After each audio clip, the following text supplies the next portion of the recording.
Here we go. If you know, you know, and I'm happy that each of you have decided to take time out of your schedule, your busy schedule, whether you're on your way home from work or you're listening to me in your earbuds while you're putting the little one to sleep.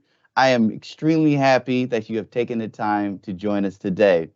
And as Fred said, we're going to cover and do a walkthrough of the 24-25 FAFSA form, leveraging our prototype platform. And we're going to give you a preview of what to expect when you're completing the 24-25 FAFSA form. So with that said, let's get started. First things first, you can visit FAFSA.gov or StudentAid.gov to start the application and it's right away. But keep this in mind. That's only if you're doing it for the 23-24 FAFSA form. The 24-25 FAFSA form will not be available until December. But that's why we're here today, to give you a walkthrough of what to expect when it does come out. And when you have equipped, you have the information at hand, so you can go ahead and get started.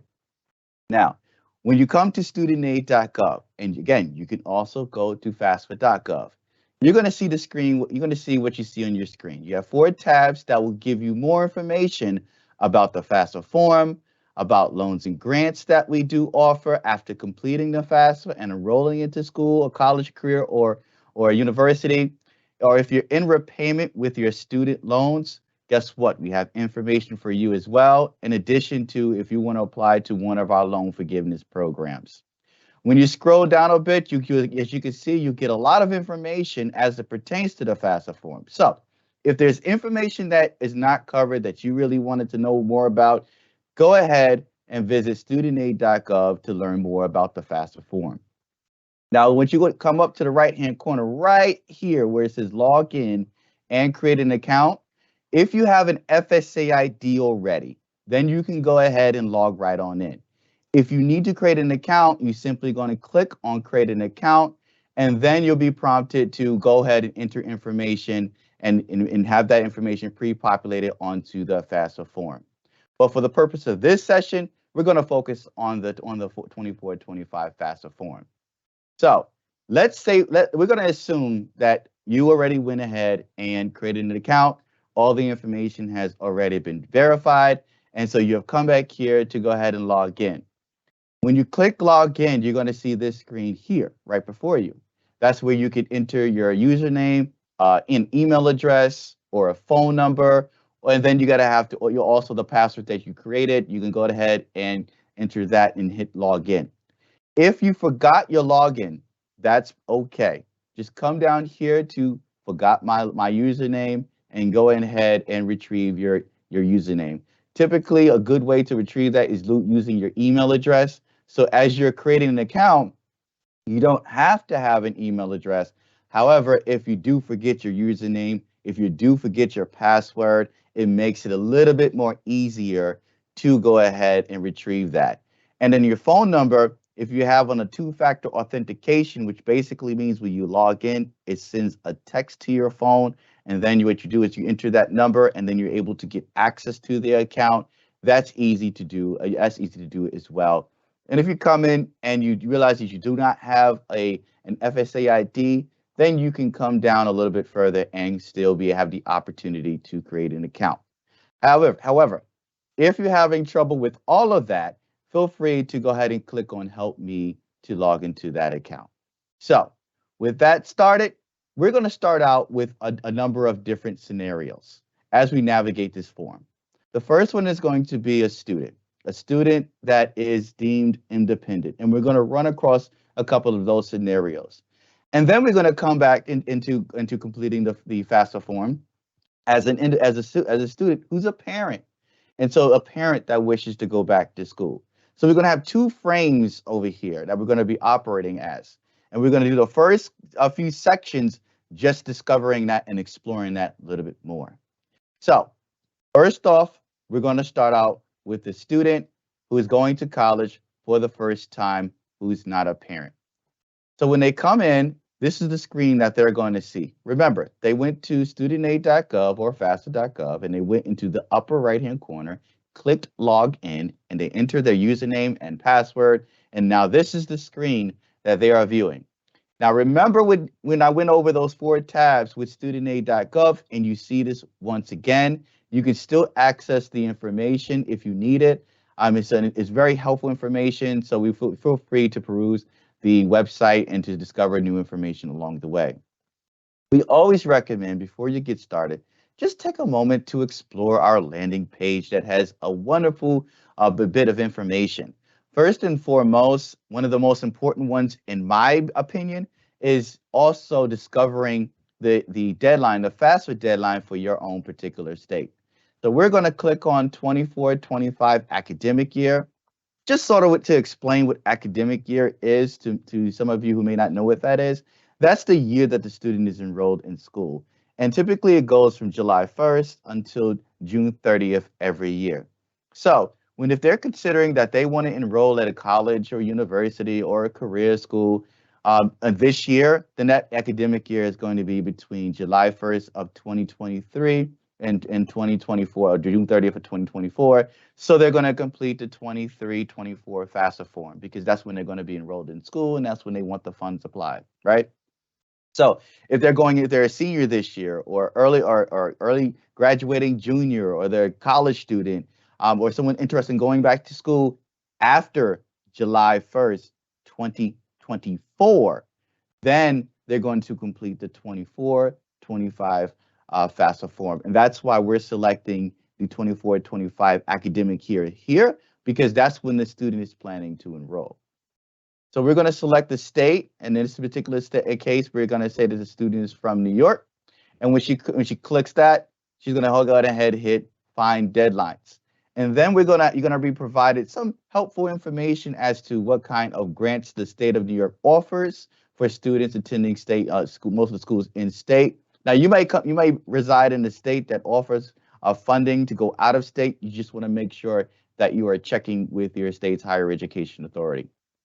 So in this case, as you see on your screen, this individual is from the state of New York, and some of the grants and scholarships that are offered are represented here.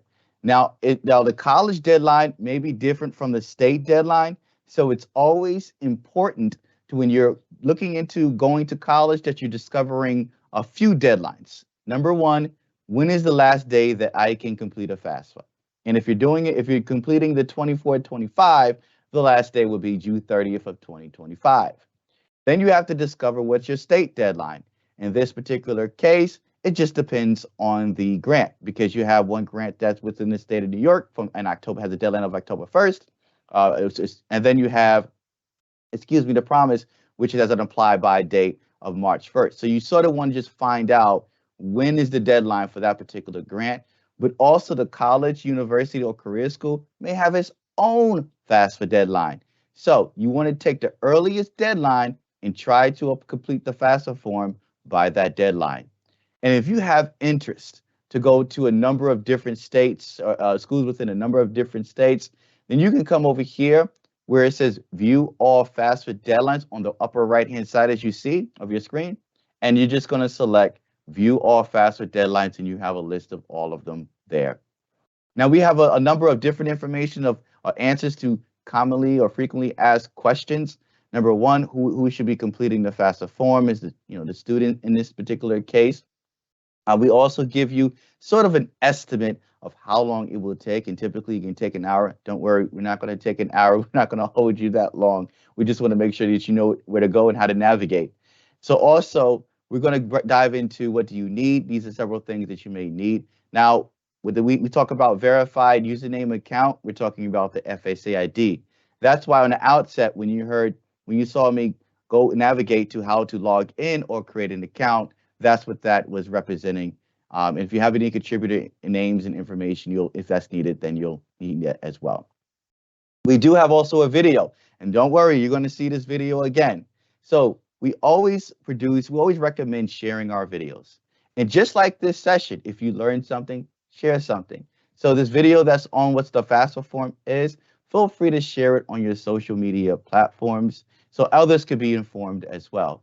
And if you're interested in viewing the video, please feel free to click on it and check it out or you can visit your YouTube page and view it on there as well.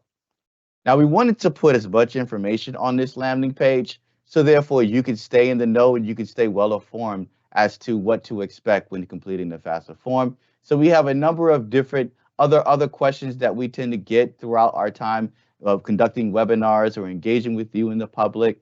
So we want to make sure that you have that information. So feel free to click on them and find out more information as well. So with that said, that's the landing page.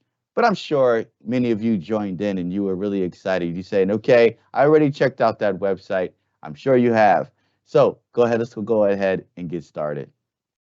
So when Rhea comes in and signs into her FAFSA or logs in and clicks if she wishes to start, she has the option of starting as a student and as a parent. But in this case, she's starting as a student. If she was coming back to complete information on the behalf of her student, then she's going to come in as a parent. But in this particular case, she's coming in as a student. So we go ahead and get started with that. Now, remember when I said that this video is going to come back? This is exactly what I meant. So we have 4 different topics that we believe are going to be helpful. Again, we're trying to provide you as much information as possible because it is our purpose to make sure that you are making well-informed decisions. And the best way that we know how to do that right now is obviously giving you the information as you see on your screen. So when you look at the video at your leisure, you'll find out more information about what is a FAFSA form, and we do a little short overview as well. On the next screen, we dive into information as to what is a contributor. A contributor is anybody that's providing information onto the FAFSA form. So in many cases, it's the student. Well, in all cases, it's the student being one contributor. And then if a dependent student, then we're going to require information from the parent. And the marital status and the location of the second parent in many cases will dictate who is a contributor for a dependent student. But for an independent student, that's not going to be required. And so if you want more information from a dependent perspective, please take the time and feel free to check out our video on our YouTube platform of FSA Outreach. So go to youtube.com/FSA Outreach. Now, when it comes to an independent student, for the most part, unless you're married, we will not need information from your parent. So the third one is what to expect, and we give a little bit more about contributor. Just for clarification on to my last statement, I wasn't saying that basically as a married couple, you're going to require information from the parent, you're going to require information from the spouse, and that spouse is the contributor. Just a little bit of clarity. So when it comes down to a contributor, all individuals must provide consent and approval for information, what's also known as their FTI, federally transmitted information, to be populated onto the FAFSA form itself. It doesn't matter whether or not you have filed, you will file, you're a late filer, you're a foreign tax filer. It doesn't matter in any of those cases. Everybody must provide consent onto this section as well in order for the student to be eligible for federal student aid. And we'll get into what that looks like in just a few. The last screen we have is what to know after submitting a FAFSA form. One thing that we always say in short is that after completing the FAFSA form, there's still much work to be done. So when your FAFSA form is submitted, it's on you to follow up and also identify different additional avenues of funding for the college education as well. So let's go ahead and get started. First and foremost, when she already had an FSA ID, so the good way we were able to see is that, hey, information was already populated onto the FAFSA form itself. So she didn't have to worry about re-inputting information. That was a way of us just trying to cut down on the time to completion. We do recognize that in the past, you may recall that the information had to be entered twice. So we cut down on that several years ago. And so years going forward, you're going to see the information populated onto the FAFSA form. Then we want to ask questions as to the permanent mailing address. This is just double check to make sure information is correct. So when you're going through the FAFSA form, you're just doing double checks on information that you know to be true. In this particular case, it's of the mailing address. So looks good to me. Everything looks good to me. So we're going to go ahead and hit continue. Now, in her case, she's from New York. And we're going to say she was born in 2023. We're going to say that she became a legal resident in the state of New York in 2004, 1 year after she was born. Now, many of you may be moving from state to state. And if you move from one state to another, we just want to know, when you moved to that new state, when did you become a legal resident? That information is also sent down to the states because some state grants may be tied to the time that you are a resident within that state. And this is a way of them checking for that. But in this particular case, this student has been a resident in the state of New York since year 2004. So we're going to go ahead and hit continue. And if you're not a resident of the state that you moved into, then you just simply state that you're a resident of another state. So the next screen that will be presented is on the consent of approval. Now, if you scroll down here and the student says, you know what, I am in no reason going to provide consent. Well, if they hit decline, they're going to get sent a pop-up letting them know that they will be ineligible for federal student aid if they do not provide consent. So in this particular case, the student says, I'm filling out this form to see if I'm eligible for federal student aid. She's going to go ahead and hit provide consent. Once she clicks provide consent, the information will be sent from the IRS and it'll be populated onto the form. If you're a late filer, don't worry, because when it does that check, it's not going to see information in there. Then you're going to be required to enter information manually. After you enter information manually and process the FAFSA and then file your taxes, then information will be populated and all of that will get updated after the tax returns have been processed by the IRS. So just keep that in mind if you're a late filer as well. So then we dive into what is the personal circumstances. This is the first of 5 sections. The 5 sections are personal circumstances, demographics, finances, college, and then signature. So we're going to focus on personal circumstances and demographics for a good portion of this webinar, because those are where we're going to run our scenarios into different dependency statuses and so forth. But again, for this particular session, we're focusing on independent, but I'll give you a little tidbits about being a dependent student in law as well. So in this case, we're going to go ahead and hit continue. Now, marital status can also dictate dependency status, because if you're a single, then it's going to ask you, we're going to go into additional questions. If you're married, we're going to need information from your spouse, not your parent. You're going to be deemed independent in that particular case. Remarried, same thing as being married. And then separated, legally separated, divorced, and widow. Those ones will factor in. If you have a student and you yourself are a divorced parent, then we're going to need information directly from you. If you are a widowed parent at the time of filling out the application, then we're going to need information directly from you, the parent I'm referring to. If you're legally separated, then at the time of when your separation occurred, then we're going to need to go in and just put in your information. Again, that information will be verified by the school, so just make sure you have your information off to the side, typically a tax transcript or your pay stubs and things like that. You want to contact the school to determine what they need in terms of that. So the first scenario that we're going to run in this particular case is that this student was never married, okay? And so we're going to go ahead and hit continue. And then we're going to ask questions about what are their college and career plans. Are you going in as a freshman, which is your first year? Are you going in as a second year or your sophomore year or your third year and beyond? Or are you going in as a graduate school? I'm going to say that this student is in their first year of school. They have not obtained or earned their first bachelor degree. So we have a first year student not yet earned their bachelor degree. Now that we're going to dive into the questions about their personal circumstances, and this will also dictate dependency. Number 1, are they an active service member? Are they a veteran? Do they have children or they have dependents? At the time that they turn 13, were they an orphan? Were they awarded to court? Were they in foster care? Are they a legally emancipated minor as determined by the court in their state of residence? Or are they in legal guardianship with someone other than their parent or step-parent? So we're going to do, I'm going to go back and touch on each of these, but with this particular case, we're going to say none of these apply. Now, many of you are going to say, Well, wait a minute, Mr. Isaiah.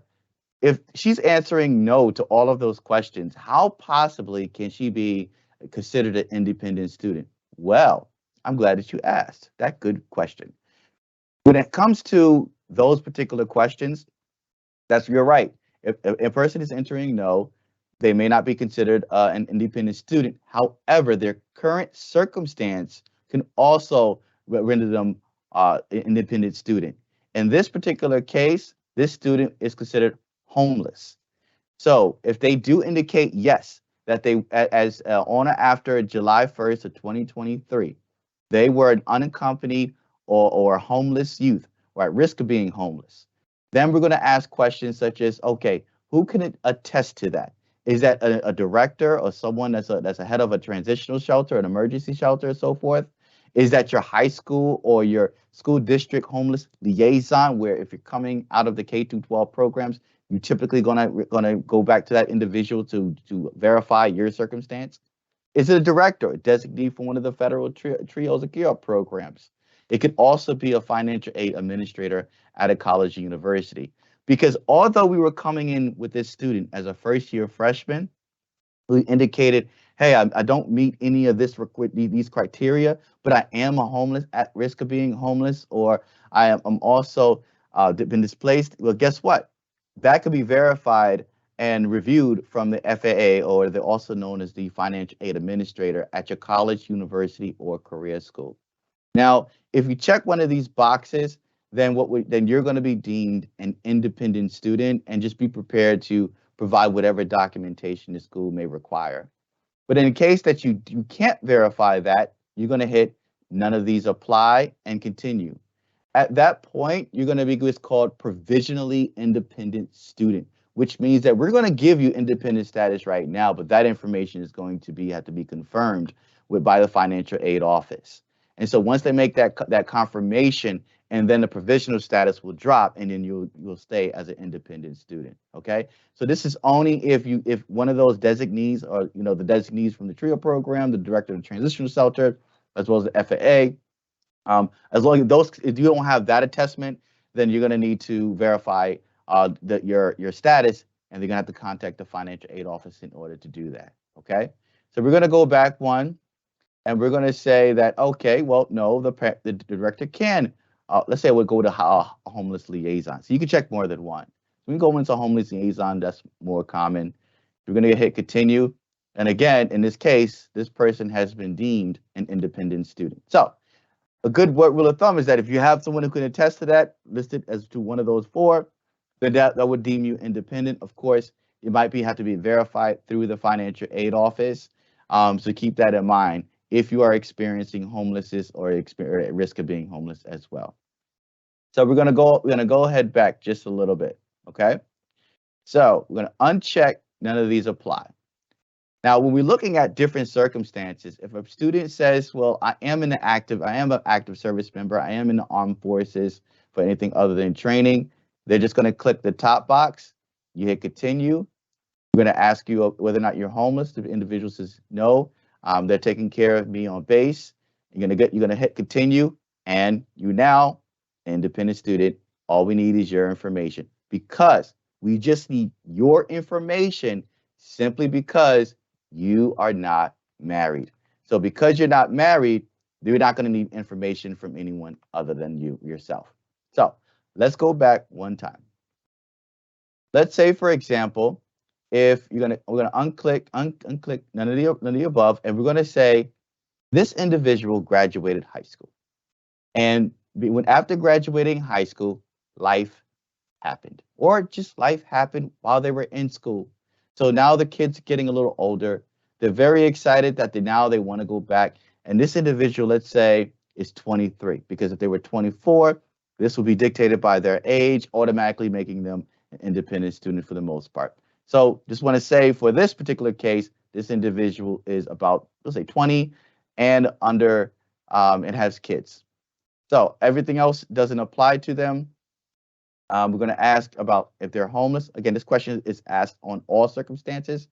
And then again, this person is deemed an independent student. So that's if they wanted to have a family, They're still under the age of 24. Again, they'll be deemed an independent student and they can proceed on with just their information. Now, if they check any one of these boxes here, at any time since the child turned 13, they were an orphan, warded a quarter, or in foster care. Then what they'll do is come in here, hit continue. We're going to again ask them about if they were homeless or not. Remember, if they hit yes, it's going to deem them, unless they can attest to it, it's going to deem them independent. But we're doing a dry case from here, and again, they're considered an independent student. We'll just need information from them. We're going to go back here. We're going to go back one more time. And now we're gonna look at this and say, okay, if they're emancipated minor, that means that the court is deemed that they're in the right mind, that they're an adult mindset to take care of themselves without the help of their aid of their parent. If they do click that, they're gonna hit continue, and they're gonna if they are homeless, then they're gonna hit yes, and then they're gonna be presented with the additional questions we just saw, and I'll just do that for our demo purposes. And they're gonna be considered an independent student. So let's go back one more. These are the designee questions. So let's go back one more. And let's say, lastly, the student is in legal guardianship with someone other than their parent or step-parent, as determined by their state of residence. In this particular case, they're going to hit continue, and then they're going to come here and ask, hey, were you homeless on or after July 1st of this year? They hit no, and they hit continue, and they'll be deemed an independent student as well. So for this collection of scenarios, we had a student come in and she was going in her first year. She had different scenarios different elements that she could have been. If she checks one of them, there are sub questions that may come up. If not, then there's also a second question asking about her if she's homeless or at risk of being homeless and so forth. And so if he answers yes to that, then she'll be considered an independent student if she can have someone to attest to that, and that's the director of the transitional shelters. That's your director of the TRIO or the Gear Up programs. That's your financial aid administrators. That's also your local district homeless liaison. So if any one of those four can attest to that, then of course you'll be deemed independent. If none of those apply, then it'll be a provisional status. So this is as a student coming into this completing the FAFSA under those circumstances. But let's go back, because you remember when I was saying that the marital status does play a part in this. So we're going to go ahead and explore that a little bit more. I'm going to come back here, and we're going to come down to married. Okay, so married and remarried, and for an independent case is going to align with the same. So we're gonna do those both together. So in this particular case, this individual is coming in. They had went to some college before, but life happened. They decided to stop. Go into their career, and they're very successful in their career. And it got to a point where they wanted to take the next step, which probably required a college degree, or they were ready to start a second career and wanted to just get the training necessary. So in this particular case, they're going to come in for their second year. When they begin the year, they're going to have they're not going to have their first bachelor's degree. And they're going to come in and they're going to answer one of these particular types of questions, right? Well, we have children, so we're married and we do have children. We're going to go ahead and hit continue. We're also going to ask them again about their homeless status. So we're going to come in here, and they're going to be deemed an independent student as well. Now, we're also going to move forward. We're going to come back to the married status, simply because when you're married, we do require information from your spouse. So we're going to explore that, and then I'm going to let you know that, hey, if you're not married, it's going to skip these levels of questions, and then we're going to come back and regroup in section 3. So we're going to go back over here a little bit, because we want to explore the other two options that we have. We're going to give this a second. There we go. We're going to explore the other two options, and those are going to be divorced, separated, or widowed. Now, real and simple, if you are a widow at the time of application, we are sorry for your loss.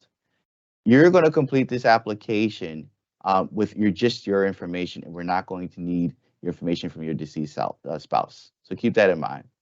If you're divorced at the time of application, then we're only going to need information from you as well. If you're legally separated, then that information, and you're legally separated, but you filed jointly at the time with the tax returns that we're looking at, that we're just going to need information from you, and it's going to have to be broken down to that. And then you have to have additional conversations with the financial aid office. A true rule of thumb when it comes to the tax returns is that for the 24-25 FAFSA form, we're going to need the 2022 income tax returns. So it's 2 years ago, is what we call prior year. So anytime you see the first year in that 24 to 25, you just take 2 years prior to that, it's 22. So if you're completing it for this year, like you're completing the one for 23, 24, we're looking at the 2021 tax returns. I know that may be a little bit confusing to some, so just try when you think about it, 2 years prior to the FAFSA that you're completing, or if you're very confused, please feel free to reach out to us, the financial aid administrators, or your counselor or college access or career professionals. So in this particular case, we're going to go ahead and move forward. Married. Now, I'm going to throw you a little bonus in this one. In this case, we're going to say this individual is going back for their master's degree or doctoral degree. Now, they would have already have their first bachelor's degree. And so now that's going to be the next question that we're going to ask them is, hey, are you pursuing initial teaching certificate at an elementary or secondary level to be considered for additional grant funds? And if this person says, well, I'm not going to become a teacher, but it doesn't mean that they may not be a teacher in the future. And please, let's just take time to appreciate your favorite teacher growing up, whether it's in kindergarten up until grad school. We appreciate all the work as teachers that you guys have sacrificed throughout this whole entire time to help educate us and educate the community. So this person here is not pursuing a certificate program. We're going to hit continue. And as you can see, the dependency questions come up again. Do they meet any of these? In this particular case, this person, we're gonna say no. This person doesn't have any children, but they're married. They don't have any children. One person is pursuing a grad degree. We're gonna hit continue. Actually, we're gonna hit none of these apply before we hit continue. And now we're still asked a question about their homeless status, and we're gonna hit no. And again, the person is deemed an independent student. So, what did this tell you when we were running these several scenarios? Different questions dictate whether or not you're going to be deemed an independent student or a dependent student.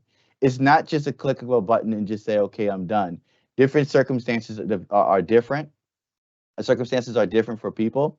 And so we ask these particular questions to determine whether or not a student is an independent or dependent student. And for this case, this person is deemed an independent student. Now we're moving on to information about their spouse. Remember what I said, if you're widowed, if you're divorced, if you're legally separated, if you are single, you're not going to be presented information about your spouse. So you're just going to get presented information about yourself. But we're running the scenario with the spouse. So because this person is married, this is where information about their spouse is needed. So when they're going to come down here and she's going to click my significant other is John Doe. We're going to hit the person individual's birthday is, let's say, 1998. Their social security number is going to be just our generic one. Now, if they do not have a social security number, you just check this box and then you have to enter the address where they reside, as well as a country, in addition to the email address. It's imperative that they have an email address or an FSA ID so they can come in and because they are going to be considered contributors. So they can go ahead and add their information to it as well. So just keep that in mind as well. But in this particular case, this person does have a social security number. You also want to let them know that they should create an FSA ID to make things a little bit easier for them as well. So in this particular case, we have Jane Doe at gmail.com.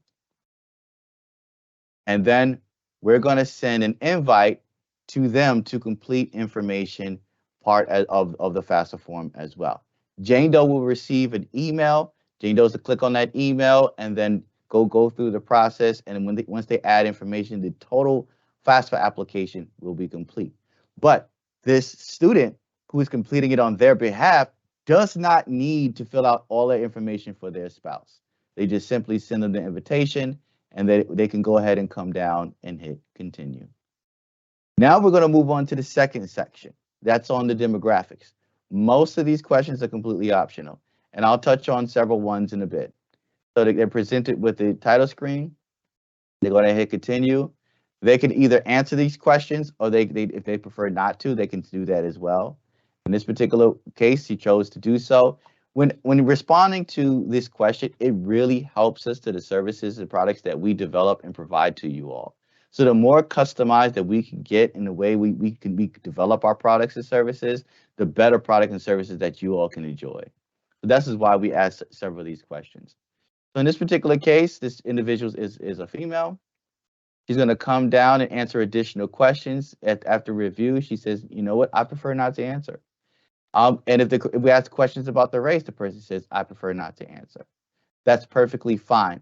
It's not going to render her ineligible for federal student aid if you decide not to answer, but it does help us, again, with things that we do develop. And also when they're answering questions about demographics, two types of individuals can receive federal student aid, and that's your U.S. citizen or national, or an eligible non-citizen. If you're wondering what is an eligible non-citizen, we do ask you visit our StudentAid.gov.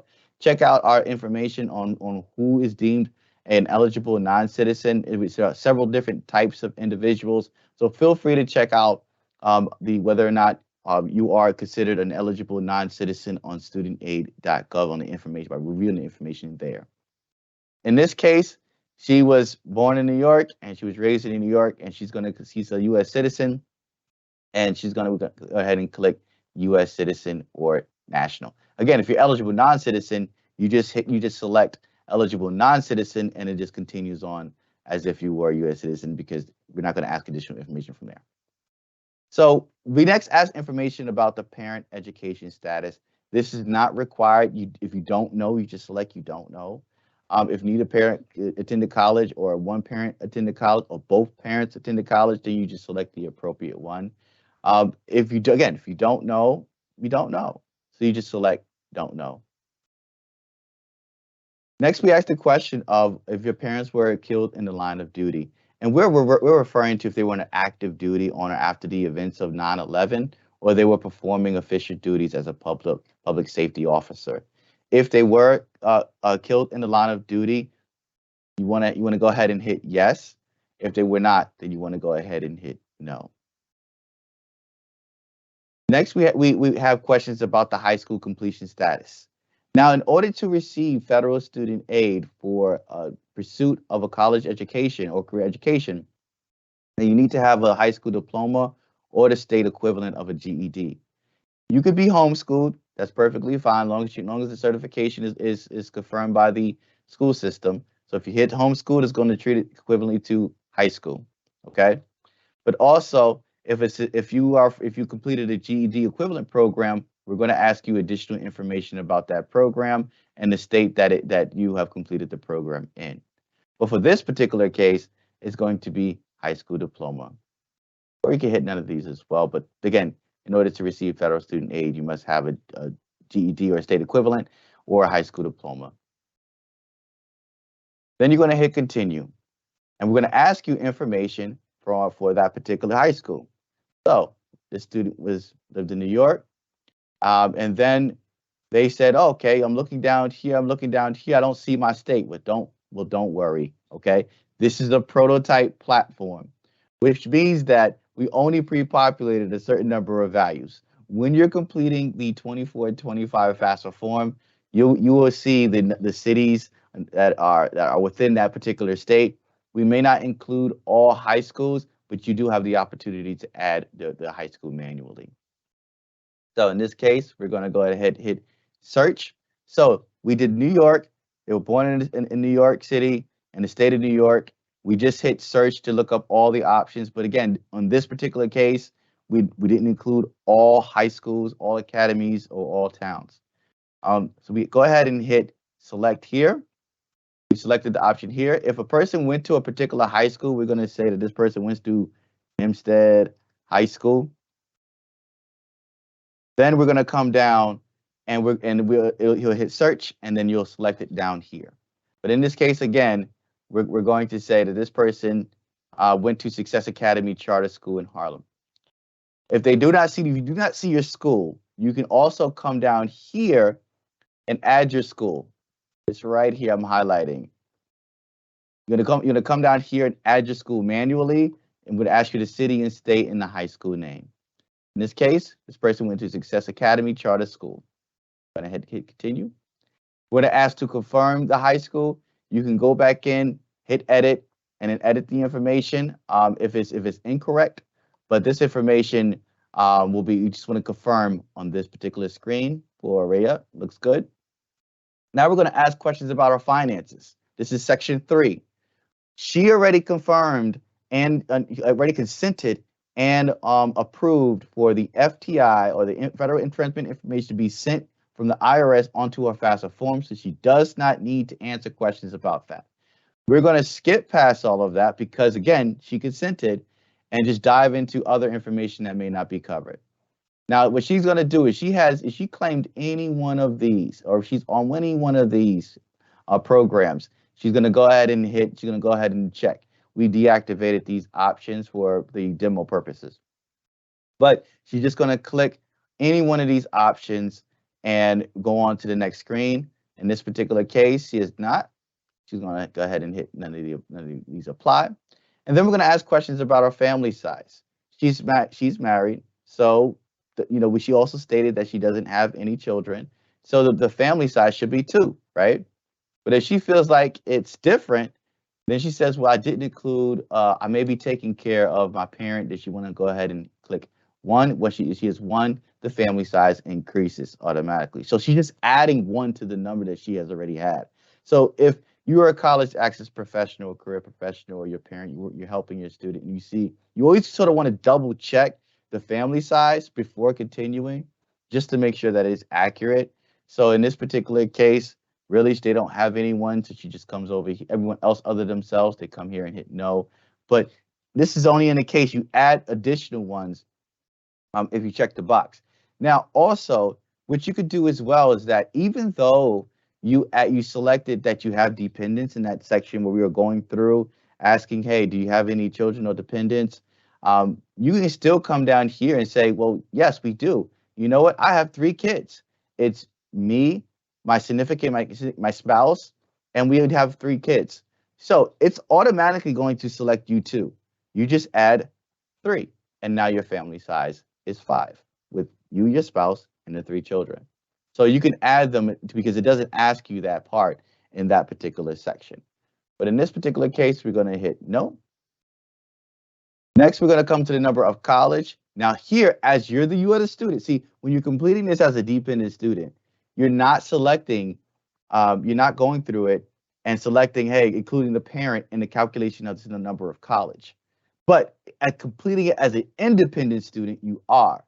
I'm going to say that again. If you're going through and completing this as a dependent student, then the number in college will not include your parent if your parent is in college. If you're coming through this process and you're selecting it as an independent student, you are going to include yourself. If your spouse is in college, you're going to include number 2. If your kids are in college, you're going to include that as well. Okay? So keep that in mind. So we're going to say 1. Now, the next section that we're going to ask is about tax return information. Do you have any IRA rollovers into any other IRA? Do you have a pension rollover into an IRA? Do you have any grants or scholarships or AmeriCorps benefits that is counting as income and being reported to the IRS? And the person says no. Do you have any foreign earned income inclusion? You can say, no, I don't have any of that. Then you get into the assets. Okay, did you receive any child support? No, because I don't have any children. Or what about assets into your cash savings? In this case, this person is going to say they have $1,000. Typically, a good rule of thumb is that if you're completing this form on the day that you get paid, try to envision what your account will look like after you pay your bills. And then you have the net worth of investments. That's basically what's the worth of it, or in this particular case for your real estate, the appraisal value minus any debt or liens or liabilities. Same thing with your business, whatever that valuation of the business is, minus any debt, liens, or liabilities as well. In this particular case, they have no additional real estate and no additional businesses as well. So that's just the first 3 sections. Now we're down to the final two sections. We're going to look into different colleges. We didn't put all the colleges in this particular prototype, but that will be on the form that you complete. In this case, this person says Rhea says, I want to go to California. She is really excited about going to California. She loved the cold of New York, but she wanted the warmth of the beaches. So in this particular case, she didn't care what school it is. She just came in, clicked California, and hit search. If she knows specifically the town that she wants to sort of be in, or where the school resides in, then she selects the city, and then we'll bring up the college, universities, or career schools that are associated with that city. Or if she knows exactly the school name, she can enter that as well. Excuse me. But for the purpose of this prototype, we have 12 selections, and she's interested in going to all 4 of them. And don't worry, she's excited about moving to California, but she's also moving with her spouse, in case you were wondering. So we come down, she's going to select 4. Now we deactivated these, but of course, you'll see there's more pages with more selections on there as well. And she's going to scroll down, and she's going to see information here. Now, if she wants additional information, she can come on and view the information, and we'll provide information about the code, address, website, what are their in-state and out-of-state tuition fees, and what are their rates as regards to graduation, retention, and transfer. We also have the median debt of the student and the default rate. This is all helpful information to help her find or discover whether or not this is the right fit for her.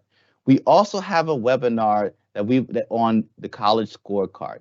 The college scorecard would also allow students to look at the different sizes and the different fees, the kind of schools there are, see whether or not they're interested in those, and they can also compare them side by side.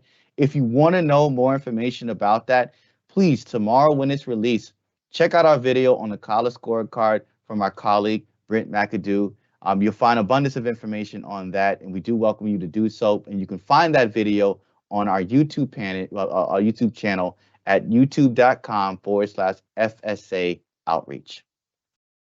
Now she reviewed all the information, and she went ahead and went back and said, okay, you know what? All of these schools are the one I want to go to. I'm going to head and hit continue. Now, after she hits continue, we just want her to take a second to look over all of the information, make sure all of it is accurate before signing. But we also let her know that this information was sent to a contributor. So she says, okay, everything's good that I put in. These are all accordion styles. So basically it means it opens up just like you see on your screen, and you can review the information in that particular section. If something seems off, you just come down to this section, you click on it, and you'll get sent right to that area to go ahead and make edits to that as well. But let's say all of the information for her is correct. She hits continue. And then she's ready to sign her FAFSA form. So I, Rhea Tran, agree to the terms outlined above, and she hits sign. She's done, okay? But remember, there was another person that did receive a contributor, and that's our bonus scenario. So her spouse is going to receive this kind of email. So I want you to get used to seeing this email. So you see it in your inbox, it's not a spam. It's an individual that determined you were a contributor and that you could go ahead and add information to. Without your information, they will not be eligible for federal student aid. Completing this information, providing information on the behalf of the student does not make you, the contributor, legally responsible, financially responsible for any of their expenses. It's just adding information to an application to determine if they're going to be eligible for federal student aid.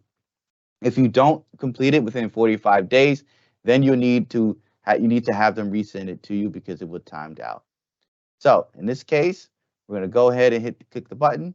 Go ahead and get logged in. Typically, you're going to have to enter it, or you're going to have to enter your password, especially if you're on a computer that is for the first time.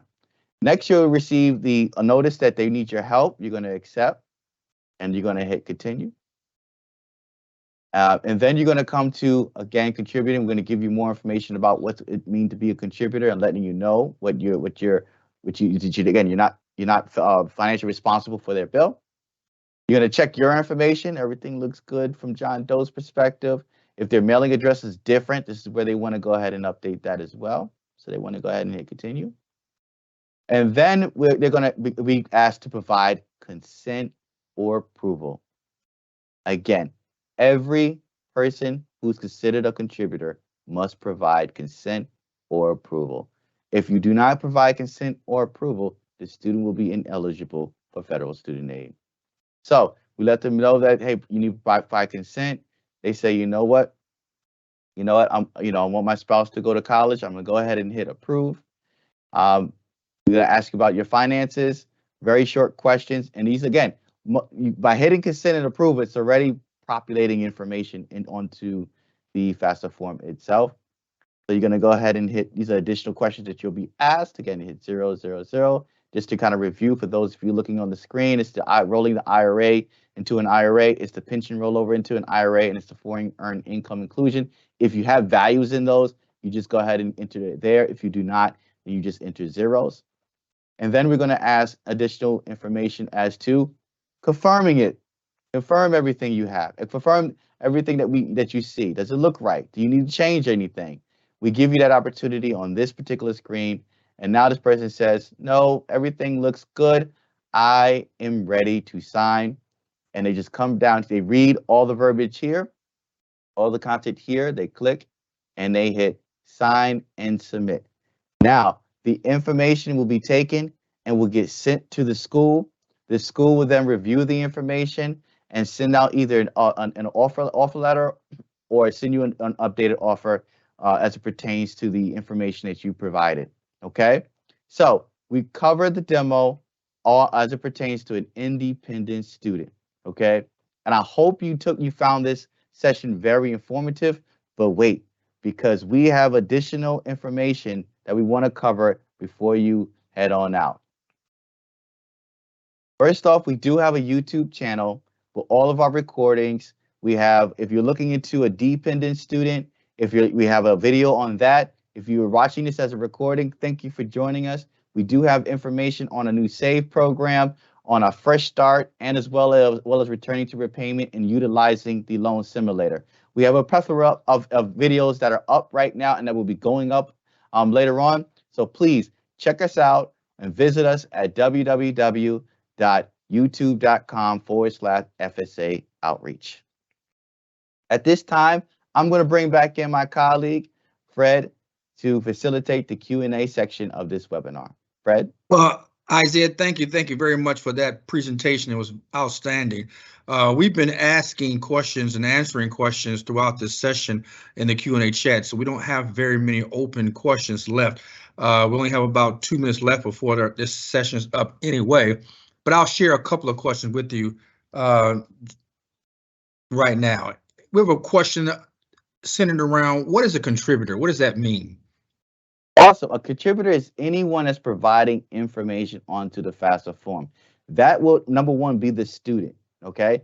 Contributor number two can be a parent for a dependent student. If you are married, filed jointly, we only need one of you to determine who's going to be the contributor.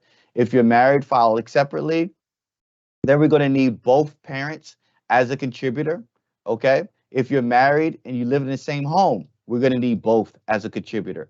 This is for a dependent student. If you're an independent student, if you're not remarried or married, then we'll just need your information, okay? So if you're divorced, widowed, legally separated, single, we just need your information and you're deemed contributor number one. However, if you're married or remarried as an independent student, then the second contributor will be your spouse. There seems to be a lot of question around independent, dependent student, whether you're a graduate student or undergrad student, about what you should put if you're a graduate student. Can you give a little clarification about when a graduate student, or if a graduate student will be determined to be independent or not? Sure. Does any of this information apply to them? Sure. This is the session for you if you're a graduate student, because pursuing your master's degree or doctoral degree is one of the questions that we are asking to determine your dependency status. So as you saw when we were navigating, and you saw, if you were here at the beginning, you saw we entered single, the person going through as a graduate student, that also deemed them an independent student. So if you're joining us today and you asked that wonderful question, then this session was right for you. And also, one last question, as it relates to household size, a lot of questions about what they should put. I think they're thinking about the application that's currently out there, not the upcoming 24-25, as it relates to the household size, whether it's a student who's going to college or a parent who also is in college, what number they should put for household size. Does that matter for the 24-25 year? So whenever you're filling out the household size, you have to think of it in two different buckets or two different brackets here. Okay, you have the family size where we're asking, okay, plus the student, who else is the student taking care of? Who else are the parents taking care of, or calling depend or naming or confirming them as dependents, right? If that's the case, like if you're an independent student and you have one child, then the family size is 2 for the parent and the student. If you have a spouse, it's going to be 3 for the parent, the parent 1, parent 2, and then the students. But let's say the parents have multiple children that they provide financial support for. Then, in that case, if it's 2 siblings plus a student and a parent, and from a 2-parent household, that's 5. The parent number 1, parent number 2. Then you have the student and their 2 siblings. That's 5. That's going to be placed onto the FAFSA form in the section that I referred to. However, if you're referring to the number in college, in an independent status, that's the only time that you add the student in terms of going to college if you were the parent, because you, the parent, are the student. So if you're entering as an independent student, that's when you're going to enter one in college. If you're completing the form as a dependent student, under those circumstances, you're not entering the parent into the number in college. You're excluding that amount. So keep in mind there's different approaches to different buckets. Thank you very much, Isaiah. And that's going to wrap up our Q&A section. We want to thank you for a great presentation and thank everybody for joining today's session. As was mentioned earlier, you can find this recording on our YouTube channel at FSA Outreach, and that will be available in 24 hours tomorrow. So please take full advantage of that if you want to rewind and review the presentation given tonight by Isaiah. If you want to request a PDF copy of the PowerPoint presentation, you can do that also at the same site. Look in the description. There's a request form you can fill out, and we can get that emailed out to you as soon as possible. Thank you again for joining again, and that concludes tonight's session and our boot camp for 2023. Have a good evening.